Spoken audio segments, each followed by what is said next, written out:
10 बोरा के पैसा कोनो टूटे फूटे मंदिर में लगे हैं, कोनो गरीब मोड़ी के ब्याह में लगे। हमने तो आशा 100 की करी थी, भगवान ने 125 बोरा दी।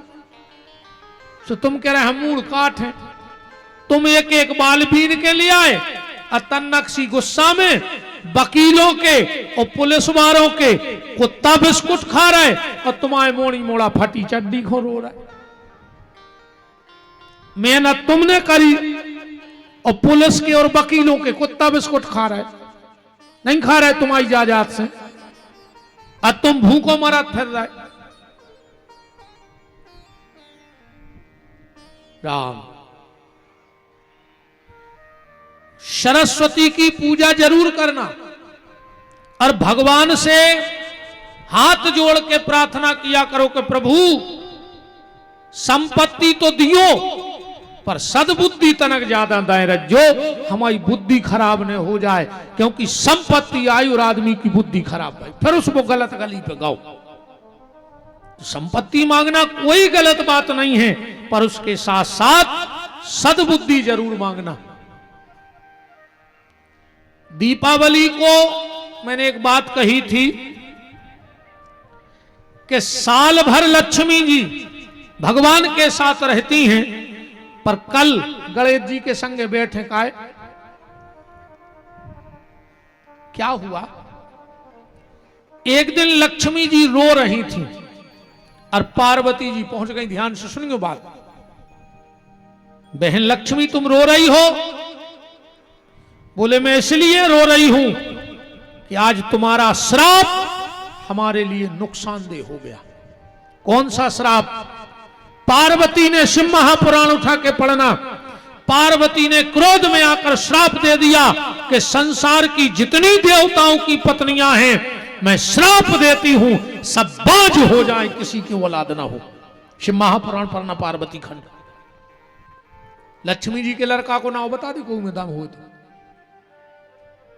सरस्वती के लड़का को नाव बता दे, इन दोनों के बाल बच्चे नहीं भाई, श्राप है पार्वती को। और नारी अपने जीवन को तब पूर्ण समझती है जब उसे कोई मां कहने वाला हो जाए।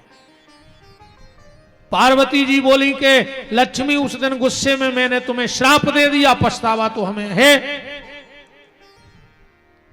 लक्ष्मी बोली मेरे यहां पुत्र नहीं है।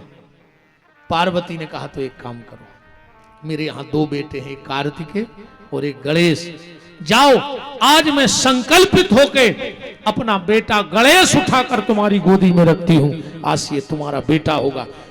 इसी कार्तिक अमावस्या को पार्वती जी का पुत्र गणेश लक्ष्मी जी ने गोदी लिया था।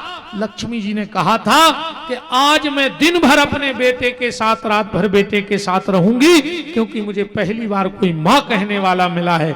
इसलिए अमास को अगर लक्ष्मी गणेश की पूजा होती है तो लक्ष्मी जी बड़ी प्रसन्न होती हैं, क्योंकि वो उस दिन सबसे ज्यादा प्रसन्न थी, क्योंकि गणेश ने उनको पहली बार मां कहा था। इसलिए भी पूजा दीपावली की होती है। राम,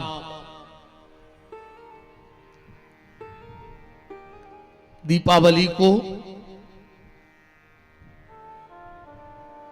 दीपक का विशेष ख्याल रखना। और एक बात और आपसे कह के जा रहा हूं,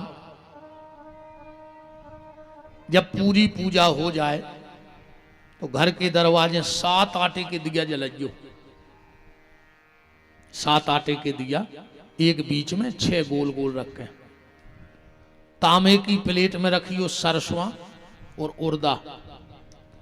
और जितने परिवार के सदस्य हो 7 बार सबके सिर से घुमा के और फिर 7 बार उन दियों पे उतार के वो सरसों और वह मय प्लेट के दक्षिण दिशा में एक तरफ फेंक दियो। छोटी सी कटोरी ले आइयो। हनुमान जी आपकी रक्षा करें और उन्हीं की बल पे ये बात करके जा रहा हूं। आप इतना उपाय करना, अगली दीपावली तक तुम्हारे परिवार में अकाल मौत नहीं होगी। और हो जाए तो किसी कथा में आना। ये सब हमारे गुरुदेव की देन है, संतों की देन है। हम उनसे तो नहीं पढ़े लिखे रे भैया, कहूँ न काशी गए, न मथुरा, न वृंदावन, उनसे कहूँ नहीं पढ़े लिखे, पर मैंने बाबों की भारी सेवा करी रे, भारी लंगोटी धोई है मैंने, भारी सेवा करी महात्माओं की। ऐसी ऐसी चीजें महात्माओं ने बताई हैं, जीवन के अनुभव करे हैं हमने। कछु नहीं, हम तो बाबा जी हर के घोड़े दबाते हुए हमें अच्छी अच्छी बातें बताते, बहुत फिर हम बाबों के संग है। जो सबरो ज्ञान बाबों की कृपा है, महात्माओं की, संतों की, ऐसे ऐसे गूढ़ रहस्य ये सब संतों की कृपा से मिला है। तो हम चाहते कि अगर किसी का भला हो जाए तो बहुत अच्छी बात है। बात कहाँ थी कथा, बहेलिया शंकर जी से बेलपत्री चढ़ाई,